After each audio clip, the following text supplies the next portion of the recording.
ஷபே பராத் என்று சொல்லி அழைக்கப்படக்கூடிய இந்த வார்த்தை எங்கு இருக்கிறது என்று நீங்கள் தேடி பார்க்க வேண்டும். ஷபே என்று சொல்லி ஒரு வார்த்தையை நம்ம குர்ஆன்ல ஹதீஸ்ல எங்கேயுமே பார்க்க முடியாது. ஏன் பார்க்க முடியாதுன்னு சொன்னா அது அரபியே கிடையாது. ஹதீஸ்லயாவது ரசூலுல்லாஹ் ஷாபான் 15ல ரொட்டி சுட்டாங்கன்னு எங்கேயாவது இருக்குதா? ரசூலுல்லாஹ் ஷாபான் 15ல கொல்கட்டை அந்த மாதிரி ஒரு ஐட்டமே அந்த நாட்டில் இல்லை. அது நம்ம நாட்டு ஐட்டம், தமிழ்நாட்டு ஐட்டம். எந்த அளவுக்குன்னா கிட்டத்தட்ட 70,000 ஹதீஸ்களை இவர் இட்டுக்கட்டி சொல்லி இருக்கிறார் என்று சொல்லி அறிஞர்கள் பட்டியல் போட்டு சொல்லுகிற அளவுக்கு இவர் ஒரு பொய் பேங்க். எதனாலும் ரசூலுல்லாஹ் சொன்னாங்கன்னு அடிச்சு விட்டு போயிடுவார். அப்படிப்பட்ட ஒருவர் தான் இந்த செய்தியை சொல்லியிருக்காரு. எனவே இதை எடுக்கக்கூடாது. காரியமாக இருந்தாலும் அல்லாஹ் சொல்லி இருக்கிறானா என்பதை பாருங்கள், அவனுடைய தூதர் சொல்லி இருக்கிறார்களா என்பதை பாருங்கள். இந்த ரெண்டு பேரும் காட்டாமல் உலகத்தில் யார் சொல்லி தந்தாலும் அது மார்க்கமாகாது. ஏன்னா வஹிங்கிறது, இறை செய்திங்கிறது அல்லாஹ்வுடைய தூதருக்கு மட்டும்தான் வரும். எனக்கு வருமா? உங்களுக்கு வருமா? எவ்வளவு பெரிய நல்லடியாராக இருந்தாலும் அவங்களுக்கு வஹி வருமா?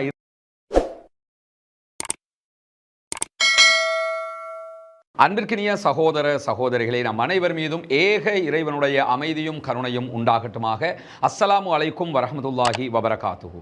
இன்றைய இந்த தெளிவூட்டல் உரையினூடாக ஒரு முக்கியமான விவகாரம் தொடர்பான மார்க்க தெளிவைத்தான் நாம் பார்க்க இருக்கிறோம். அது என்ன மார்க்க விவகாரம் என்று சொன்னால், நாம் இருக்கக்கூடிய இந்த ஷாபானுடைய மாதத்தில் ஷாபான் மாதம் 15வது நாள் பராத்து நோன்பு என்றொரு நோன்பை பலரும் பிடிப்பதை நீங்கள் அவதானித்திருப்பீர்கள். பிடிக்க சொல்லி பிரச்சாரங்கள் செய்வதையும் நீங்கள் அவதானித்திருப்பீர்கள். எனவே இந்த நோன்பு தொடர்பான மார்க்க வழிகாட்டுதல் என்ன? ஷாபானுடைய மாதத்தில் எப்படியான நோன்புகள் இருக்கிறது? இப்படி ஒரு நோன்பு இருக்கிறதா என்பதைத்தான் நாம் முதலில் அறிய வேண்டும். ஏன்னா இந்த பராத்து நோன்பு என்கிற பெயரில் அன்றைய தினம் யாசின் 3 யாசின் நினைக்கிறேன், யாசின் ஓதி தமாம் பண்ணுவாங்க. கபராளிகள் தினம் என்று சொல்லி அவர்களுக்காகத்தான் இந்த காரியத்தை செய்வார்கள். ரொட்டி சுட்டு கொடுப்பாங்க. சில ஏரியாவில் கொல்கட்டை என்று சொல்லி ஒரு விதமான உணவுகளை செஞ்சு கொடுப்பாங்க.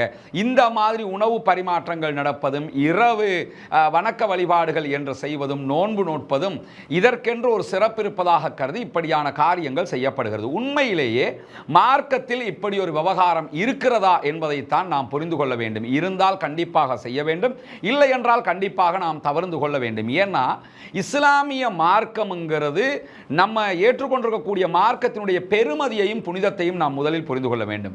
இஸ்லாத்தை பொறுத்தவரையில் அல்லாஹு தாலா திருமறை குர்ஆனிலே அதற்குரிய வழிகாட்டுதல்களை தந்திருக்கிறான். அதற்கான முழுமையான விளக்க உரையாக நபிகள் நாயகம் ஸல்லல்லாஹு அலைஹி வஸல்லம் அவர்கள் தன்னுடைய வாழ்நாளையே அர்ப்பணம் செய்திருக்கிறார்கள். ஒன்றோ நாம் செய்யக்கூடிய காரியங்கள் குர்ஆனுடைய வழிகாட்டலாக இருக்க வேண்டும். திருமறை குர்ஆனில் அதுக்குரிய ஆதாரம் இருக்கணும், எவிடன்ஸ் இருக்கணும். இல்லைன்னு சொன்னால் நபிகள் நாயகம் ஸல்லல்லாஹு அலைஹி வஸல்லம் அவர்களுடைய வழிகாட்டலாக இருக்க வேண்டும்.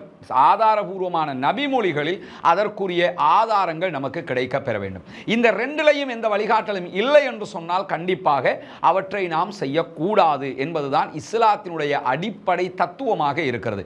அல்லாஹு தாலா திருமறை குர்ஆனிலே அழகான ஒரு வசனத்தை சொல்லி காட்டுறான். நபியே, அந்த மக்களிடத்தில் நீங்கள் போய் பிரச்சாரம் செய்கிற போது என்ன சொல்லணும்னு சொன்னா, குல் இன் குந்தும் துஹிப்பூனல்லாஹ் ஃபத்தபிஊனி, நீங்கள் அல்லாஹ்வை நேசித்தால் என்னைத்தான் பின்பற்ற வேண்டும். நம்ம அத்தனை பேருமே அல்லாஹ்வை நேசிக்கிறோம். அல்லாஹ்வை கடவுளாக, ரப்பாக, ஏக இறைவனாக ஏற்றுக்கொண்டிருக்கிறோம். அப்படி நாம் ஏற்றுக்கொண்டதுதான் உண்மை என்று சொன்னால் கண்டிப்பாக நாம் செய்ய வேண்டிய வேலை என்ன என்று சொல்லும்போது நபிகள் நாயகத்தை தான் நீங்கள் பின்பற்ற வேண்டும் என்று அல்லாஹு தாலா கட்டளையிடுகிறான். எனவே நம்முடைய லைஃப்ல மார்க்கமாக எதை செய்யறதா இருந்தாலும் அல்லாஹ் சொல்லி இருக்கிறானா, அவனுடைய தூதர் சொல்லி இருக்கிறாங்களாங்கிறத நம்ம கவனிக்கணும். ஏன்னா உலக விஷயத்தில் அப்படித்தானங்க பார்க்குறோம். உலகத்தில் ஒரு ஷர்ட் வாங்குறதா இருந்தால் கடையில் போய் இது என்ன பிராண்டுன்னு கேட்குறோம். இது எமரல்டா அல்லது வேறு எதுவும் ஒரு பிராண்டா இந்த கேட்டு வாங்குறமா இல்லையா? ஒரு டிஷர்ட்டுக்கு அப்படித்தான் பார்க்குறோம். ஒரு வாட்ச் வாங்கணும்னா கூட இந்த வாட்சை தயாரித்தது யார், எவ்வளவு நேரம் சார்ஜ் நிற்கும், எப்படி இதை பயன்படுத்தணும் அப்படின்னு கவனிக்கிறோம். ஒரு செல்ஃபோன் வாங்குறதா இருந்தால் 1000 முறை யோசிக்கிறோம். ஒப்போ வாங்குவோமா, ஐஃபோன் வாங்குவோமா, அல்லது சாம்சங் எடுப்போமா என்று சொல்லி ஒவ்வொன்றையும் தேடி இதில் கன்ஃபிகரேஷன் எப்படி இருக்குது, இது எப்படி யூஸ் பண்ணலாம், எவ்வளோ நேரம் சார்ஜ் நிற்கும், எத்தனை கேள்விகள் கேட்டு அந்த ஒரு பொருளை நம்ம வாங்குகிறோம். காய்கறி கடைக்கு போனோம்னு சொல்லி சொன்னால் ஒரு காய்கறி அவன் தந்து முடிய நம்ம வாங்கிட்டு வந்துட மாட்டோம். இது நல்லதா, இது கெட்டு போயிருக்குதா, எத்தனை நாளைக்கு இருக்கும், இப்படி எல்லாவற்றுக்குமே உலக விஷயத்தில் கேள்வி கேட்டு தான் நம்ம பார்க்குறோம். ஏன்னா பணம் கொடுத்து அவற்றை வாங்கி கொண்டிருக்கிறோம். எனவே அதனுடைய பெருமதி கண்ணுக்கு முன்னாடி தெரியுது. நீங்க ஆதாரம் கேட்குறீங்க, இதுக்கு நிரூபிச்சு காட்டுங்க, தங்கம் வாங்கினா உரசி காட்டு கேட்கிறமா இல்லையா? இப்படி உலக விஷயத்துக்கே இவ்வளவு ஆய்வு செய்யக்கூடிய நாம், உலக விஷயத்துக்கே இவ்வளவு தேடல் செய்யக்கூடிய நாம், மார்க்க விவகாரத்தில் எப்படி நடக்க வேண்டும்? ஒருவர் இப்படி ஒரு காரியம் இருக்கிறது என்று சொன்னால் அதற்குரிய ஆதாரம் என்ன? முகமது நபி செய்திருக்கிறார்களா? அல்லாஹு தாலா செய்ய சொல்லி இருக்கிறானா? இந்த ரெண்டு பேரும் சொல்லலையா நான் செய்ய மாட்டேன் என்பதில் மிக கவனமாக நாம் இருக்க வேண்டும். அன்னை ஆயிஷா சித்திகா ரலியல்லாஹு அன்ஹா அவர்கள் அறிவிக்கக்கூடிய ஒரு செய்தி, நபிகள் நாயகம் ஸல்லல்லாஹு அலைஹி வஸல்லம் அவர்கள் சொல்கிறார்கள், மன் ஹத்தஸ ஃபீ அம்ரினா ஹாதா மா லைஸ மின்ஹு ஃபஹுவ ரத்துன். இந்த மார்க்கத்தில் இல்லாத ஒன்றை புதிதாக யாராவது உருவாக்கினால் அது ரத்து செய்யப்படும், அது ஏற்றுக்கொள்ளப்பட மாட்டாது, அது ஆகுமானது அல்ல, அது புறக்கணிக்கப்பட வேண்டும் என்று சொல்கிறார்கள். சஹீஹுல் புகாரி, முஸ்லிம் உள்ளிட்ட பிரபலமான பல ஹதீஸ் நூல்களில் இந்த செய்தியை நாம் பார்க்க முடியும். இதுதான் இஸ்லாமிய மார்க்கத்தினுடைய அடிப்படை தத்துவமாக இருக்கிறது. இதை அடிப்படையாக வைத்துக்கொண்டு பராத்து நோன்பு, பராத்து ரொட்டி, பராத்தினுடைய வணக்கங்கள் என்கிற ஒரு கான்செப்ட் இஸ்லாத்தில் இருக்கிறதா இல்லையா என்பதை நாம் புரிய வேண்டும். முதல்ல நீங்க இஸ்லாமிய மார்க்கத்தினுடைய அடிப்படை தெரிந்தவர்களுக்கு தெரியும், இஸ்லாத்தில் எந்த ஒரு கடமை சொல்லப்பட்டாலும் அந்த கடமை அரபு வார்த்தைகளோடு சார்ந்ததாக இருக்கும். ஏன்னா ரசூலுல்லாஹி ஸல்லல்லாஹு அலைஹி வஸல்லம் அவர்கள் அரபு மொழியோடு சார்ந்து அனுப்பப்பட்டிருந்தார்கள். மொழிக்கு தனி எந்த பெருமையும் கிடையாது. அரபிகளுக்கு மத்தியில் தான் ரசூலுல்லாஹ் நபியாக அனுப்பப்பட்டாங்க. அதனால எந்த ஒரு காரியத்திற்கும் அரபு வேர்டுகளே பயன்படுத்தப்படுவது நமக்கு தெரியும். வேறு எந்த மொழி வார்த்தைகளும் பெரும்பாலும் வணக்க வழிபாடுகளுக்கு கிடையவே கிடையாது. அந்த அடிப்படையில் ரமலானுடைய மாதத்தில் புனிதமிக்க லைலத்துல் கத்ர் தொடர்பாக நம்ம அத்தனை பேருக்குமே தெரியும். அதை பற்றி சொல்லும் போது லைலத்துல் கத்ர், கத்ருடைய இரவு என்கிற வார்த்தை அரபி மொழியில் பயன்படுத்தப்படுவதை நீங்கள் பார்க்க முடியும். எந்த ஒரு டேட்டை சொல்லி இரவை பற்றி பேசுறதா இருந்தாலும் அந்த டேட்டை சொல்லி அரபியில் தான் அந்த வேர்ட் பயன்படுத்தப்பட்டிருப்பதை நம்ம பார்க்க முடியும். ஆனா இந்த பராத் என்கிற விவகாரத்தை நீங்க எடுத்துக்கிட்டீங்கன்னா ஷபே பராத் என்று சொல்லி அழைக்கப்படக்கூடிய இந்த வார்த்தை எங்கு இருக்கிறது என்று நீங்கள் தேடி பார்க்க வேண்டும். ஷபே என்று சொல்லி ஒரு வார்த்தையை நம்ம குர்ஆன்ல ஹதீஸ்ல எங்கேயுமே பார்க்க முடியாது. ஏன் பார்க்க முடியாதுன்னு சொன்னா அது அரபியே கிடையாது. இன்னும் சொல்ல போனா அரபுல இந்த பே தே என்று அந்த சரிஞ்ச மாதிரியான வேர்டுகள் வர்றதை நீங்க பார்க்க முடியாது. எல்லாமே நேரான வேர்டுகளாகத்தான் இருக்கும். அப்ப இந்த ஷபேங்கிறது எங்கிருந்து வந்தது என்று சொன்னா, ஷபே என்றால் இரவு என்று அர்த்தம். இது பாரிசி மொழியில் இருந்து வந்தது. பாரிசி மொழி எங்கே இருக்கிறது என்றால் ஈரானிலே இருக்கிறது. ஈரானில் யார் இருக்கிறார்கள் என்றால் ஷியாக்கள் இருக்கிறார்கள். ஷியாக்களால் உருவாக்கம் பெற்ற ஒரு நோன்பு தான் இந்த ஷபே பராத் என்று சொல்லக்கூடிய பராத்து நோன்பே தவிர நபிகள் நாயகம் ஸல்லல்லாஹு அலைஹி வஸல்லம் அவர்கள் காட்டி தந்தது இல்லை என்பதற்கு முதன்மையாக நாம் சொல்லக்கூடிய ஒரு செய்தி தான். இந்த வேர்டை நீங்க கவனிச்சு பாருங்க. இந்த வேர்ட்ல ஷபே பராத் என்று தான் பயன்படுத்தப்படுகிறதே தவிர லைலத்துல் பராத் என்கிற வேர்டு கிடையாது. ரசூலுல்லாஹ் சொல்லியிருந்தா லைலத்துல் பராத் என்று வந்திருக்கணும். பராத் என்கிற ஒரு வேர்டையே நீங்க பராத்து நோன்பு என்று சொல்லி எங்கேயாவது போய் தேடி பார்த்தா ஆதாரபூர்வமாக எங்கேயுமே நம்ம பார்க்க முடியாது. எனவே முதலில் இந்த ஷபே பராத் என்பது ரசூலுல்லாஹ் வைத்த பெயர் அல்ல. அதற்கும் ரசூலுல்லாஹ்வுக்கும் சம்பந்தம் கிடையாது. அது ஈரானிலே ஷியாக்களால் உருவாக்கப்பட்ட ஒரு வாசகம் என்பதை ஆரம்பமாக புரிந்து கொள்ள வேண்டும். இரண்டாவதாக இந்த நோன்பு தொடர்பாக முன்வைக்கப்படக்கூடிய ஒரு வாதம் இருக்கிறது. என்ன வாதத்தை முன்வைப்பாங்கன்னா, இந்த ஷாபானுடைய 15வது நாள்ல அல்லாஹு தாலா குர்ஆனை இறக்கி இருக்கிறான் என்கிற வாதம் முன்வைக்கப்படும். அதற்கு ஒரு வசனத்தை ஆதாரம் காட்டுகிறார்கள். திருமறை குர்ஆன்ல இருந்து 44வது அத்தியாயம் 3வது வசனம். அதில் அல்லாஹு தாலா என்ன சொல்கிறான் என்று சொன்னால், இன்னா அன்ஸல்நாஹு ஃபீ லைலத்தின் முபாரகத்தின், நாங்கள் முபாரக்கான ஒரு இரவிலே இந்த திருமறை குர்ஆனை இறக்கி இருக்கிறோம் என்று சொல்லுகிறான். முபாரக்கானது பரக்கத்து நிறைந்தது என்கிற வாசகம் பயன்படுத்தப்படுறதுனால ஷாபான் மாதம் 15வது நாளைத்தான் இது குறிக்கிறது என்று சில உலமாக்கள் வாதம் வைக்கிறார்கள்.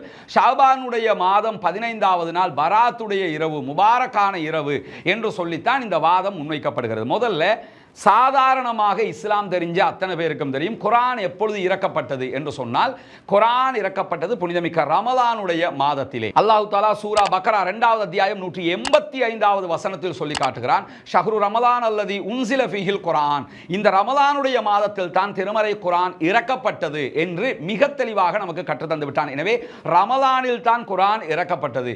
அதே போன்று இன்னா அன்ஸல்நாஹு ஃபீ லைலத்தில் கத்ர், அல்லாஹ் தஆலா 97வது அத்தியாயம் 1வது வசனத்தில் சொல்லும்போது நாங்கள் இந்த திருமறை குர்ஆனை லைலத்துல் கத்ர், கதிர் என்கிற இரவிலே இறக்கி வைத்தோம் என்கிற செய்தியை சொல்லி காட்டுகிறான். எனவே திருமறை குர்ஆன் லைலத்துல் கத்ர், கதிர் என்கிற இரவிலே இறக்கப்பட்டது. கதிர் என்கிற இரவு ரமலான் மாதத்திலே வரக்கூடியது. ரமலான் மாதத்தில் கதிர் என்கிற இரவில் தான் திருமறை குர்ஆன் இறக்கப்பட்டதே தவிர ஷாபான் மாதத்தின் 15வது நாளில் குர்ஆன் இறக்கப்படவில்லை. ஷாபான் மாதத்தில் 15வது நாளில் குர்ஆன் இறங்கியதாக இந்த வசனத்தை வச்சு யாராவது வாதம் வைப்பாங்கன்னா குர்ஆனுக்கு எதிராக அவர்கள் பேசுகிறார்கள் என்ற அர்த்தம். ஏனென்றால் குர்ஆன் இறங்கியது ரமலானுடைய லைலத்துல் கத்ருடைய இரவில் தான் என்பது குர்ஆனுடைய மிக தெளிவான சான்றாக இருக்கிறது. இந்த இடத்துல 44வது அத்தியாயம் 3வது வசனத்தில் வரக்கூடிய பாக்கியம் நிறைந்த இரவு என்பதை வைத்துக் கொண்டுதான் இந்த பாக்கியம் நிறைந்த இரவு ஷாபான் மாதம் 15வது நாள் என்கிறார்கள். இது ஷாபான் மாதம் 15வது நாளுக்குரியது அல்ல. பாக்கியம் நிறைந்த இரவு என்பதும் லைலத்துல் கத்ர் என்பதும் ரெண்டும் ஒன்றுதான். அந்த டேட்ல தான் குர்ஆன் இறங்கியது என்பதை நாம் மிக தெளிவாக சின்ன வயசிலிருந்து புரிந்து வைத்திருக்கக்கூடிய அடிப்படையான விவகாரமாக இருக்கிறது. ஏற்கனவே நான் சொன்ன மாதிரி இது ஷாபான் மாதம் 15ல் தான் இறங்கியது என்று எடுத்துக்கொண்டோம் என்றால் குர்ஆனையே நாம் பொய்ப்பிப்பதற்கு சமானமாக அது மாறிவிடும். அல்லாஹ் தஆலா நம்மை பாதுகாக்க வேண்டும். இதை நம்ம சொல்லி முடிய இன்னொரு விளக்கத்தையும் உங்களுக்கு சொல்லுவாங்க. குர்ஆன் இறங்கியது ரமலான்ல தான், ஆனா ஷாபான் 15ல பாதுகாக்கப்பட்ட லவ்ஹுல் மஹ்ஃபூல்ல இருந்து ஷாபான் 15ல தான் கீழே அல்லாஹ் தஆலா இறக்கினான் என்று சொல்லுவாங்க. இதுக்கு எந்த ஒரு சான்றும் குர்ஆனிலும் இல்லை, ஹதீஸிலும் இல்லை. அவர்களாக சொல்லக்கூடிய ஒரு கருத்து இது. ஆதாரம் இருந்தால் தான் நாம் எதையும் ஏற்றுக்கொள்ள வேண்டும் சகோதரர்களே. ஏனென்றால் இது மார்க்க விவகாரம், விளையாட்டான ஒரு விவகாரம் இல்லை. நோன்பு தானே, பிடிச்சா நன்மை தானே என்று சில பேர் சொல்லலாம். நோன்பு பிடித்தால் நன்மை என்பதை போல ரசூலுல்லாஹ் சொன்னபடி நோன்பு பிடித்தால் தான் நன்மை என்பதையும் நாம் புரிந்து கொள்ள வேண்டும். தொழுதா நன்மை தானே என்று சொல்லி லுகர் தொழுகையை காலையில் 7 மணிக்கு தொழ முடியாது. லுகர் தொழுகை எத்தனை மணிக்கோ அத்தனை மணிக்கு தான் தொழ முடியும். ஒரு நாளைக்கு லுகருக்கு 4 ரக்காத்துண்டா தொழுதா நன்மை தானே என்று லுகர் தொழுகை 5 ரக்காத்தா யாராவது தொழ முடியுமா? ஜும்மா தொழுகை 2 ரக்காத்துக்கு பதிலாக 15 ரக்காத்து தொழ முடியும். தொழுதா நன்மை தானே. அவ்வளோ பெரிய ஜும்மா, வெள்ளிக்கிழமை எவ்வளவு புனிதமான ஒரு நாள், வெறும் 2 ரக்காத்தில் சலாம் கொடுத்துடுறோமே, ஒரு 20 ரக்காத்துக்கு தொழுதுருவோமே என்று யாராவது தொழ முடியுமா? ஏன்னா ரசூலுல்லாஹ் 2 ரக்காத்து காட்டினா 2 ரக்காத்து தான், 20 ரக்காத்து காட்டினா 20 ரக்காத்து. எனவே நபிகள் நாயகம் தான் நல்லதையும் கெட்டதையும் நமக்கு சுட்டிக்காட்ட வேண்டும். தொழுதால் நன்மைதானே, நோன்பு பிடித்தால் நன்மைதானே என்று சொன்னால் அந்த நன்மை முகமது நபிக்கு தெரியவில்லையா என்கிற கேள்வி வந்துவிடும். பராத்து நோன்பு என்ற ஒரு நோன்பை பிடிச்சா நன்மைதானேன்னா அப்ப இந்த நோன்பு ரசூலுல்லாஹ்வுக்கு தெரியல, நம்ம தான் கண்டுபிடிச்சிட்டோமா என்கிற கேள்வி வந்துவிடும். எனவே இந்த வாதம் தவறானது. பராத்து நோன்பு என்பதற்கு குர்ஆன்லயோ ஹதீஸ்லயோ எந்த ஆதாரமும் கிடையாது. ஷாபான் மாதம் 15வது நாளிலே இப்படி ஒரு நோன்பு பிடிப்பதற்கு நாம் தலைப்படக்கூடாது. சரி, இப்படி ஒரு நோன்பு அந்த டேட்ல பிடிக்கலன்னா ஷாபானுக்கு என்ன சிறப்பு இருக்கிறது என்று பார்த்தீங்கன்னா சஹீஹுல் புகாரியில மிக அழகான ஒரு செய்தி இடம்பெறுகிறது. நபிகள் நாயகம் ஸல்லல்லாஹு அலைஹி வஸல்லம் அவர்கள் இம்ரான் இப்னு ஹுசைன் ரலியல்லாஹு அன்ஹு அவர்களை அழைத்து கேட்கிறார்கள், இம்ரானே நீங்க இந்த மாச கடைசியில 2 நோன்பு பிடிச்சீங்களா என்று சொல்லி ஷாபானில் கேட்கிறார்கள். இல்லை யா ரசூலுல்லாஹ், நான் பிடிக்கவில்லை. ஷாபானுடைய கடைசியில தான் ரசூலுல்லாஹ் கேட்கிறாங்க. அப்பொழுது நான் பிடிக்கவில்லை என்று இம்ரான் இப்னு ஹுசைன் ரலியல்லாஹு அன்ஹு அவர்கள் சொல்லுகிறார்கள். சொன்னதோடு அல்லாஹ்வுடைய தூதர் ஸல்லல்லாஹு அலைஹி வஸல்லம் அவர்கள் சொல்கிறார்கள், அப்படி என்றால் ரமலான் நோன்பு முடிந்ததற்கு பிறகு 2 நோன்புகளை நீங்கள் பிடித்துக் கொள்ளுங்கள். ஏன்னா ஷாபானுடைய மாதத்தில் கடைசி நாட்களில் 2 நோன்பு பிடிப்பதற்கு ரசூலுல்லாஹி ஸல்லல்லாஹு அலைஹி வஸல்லம் அவர்கள் நமக்கு வழிகாட்டி இருக்கிறார்கள். எனவே ஷாபானில் இருக்கக்கூடிய சிறப்பு என்னன்னா இந்த 2 நோன்பே தவிர இந்த பராத் ரொட்டி சுடுகிறதோ, பராத்துக்கு நோன்பு பிடிக்கிறதோ, பராத் என்கிற பேரில் கொண்டாட்டங்கள் நடத்துகிறதோ, பராத் என்கிற பேரில் நம்ம கொல்கட்டை சுட்டு கொடுக்கிறதோ, இந்த மாதிரியான எந்த ஒரு சப்ஜெக்ட்டுமே இஸ்லாம் நமக்கு காட்டி தரல. எந்த ஹதீஸ்லயாவது ரசூலுல்லாஹ் ஷாபான் 15ல ரொட்டி சுட்டாங்கன்னு எங்கேயாவது இருக்குதா? ரசூலுல்லாஹ் ஷாபான் 15ல கொல்கட்டை அந்த மாதிரி ஒரு ஐட்டமே அந்த நாட்டில் இல்லை. அது நம்ம நாட்டு ஐட்டம், தமிழ்நாட்டு ஐட்டம். அங்கே அது அப்படி ஒரு ஐட்டமே கிடையாது. எனவே இதுவெல்லாம் இங்கே உருவாக்கப்பட்ட புதிய செய்திகளாக இருக்கிறது தவிர இஸ்லாம் உருவாக்கிய செய்திகள் அல்ல. இந்த நேரத்தில் சில நபிமொழிகளை சில பேர் சுட்டி காட்டுகிறார்கள். இப்போ பராத்து நோன்புன்னு ஒன்று இருக்குது, பராத்து என்று சொல்லி நம்ம ஒரு நோன்பு பிடிக்கணுங்கிறதுக்காக இந்த அத்தனை ஹதீஸ்களுமே பலவீனமாக இருக்கிறது. ஒரு சில ஹதீஸ்களை இந்த இடத்திலே நான் நினைவூட்டலுக்காக சொல்லுகிறேன். திருமிதிலே இடம்பெற்றிருக்கக்கூடிய ஒரு செய்தியை சுட்டி காட்டுகிறார்கள்.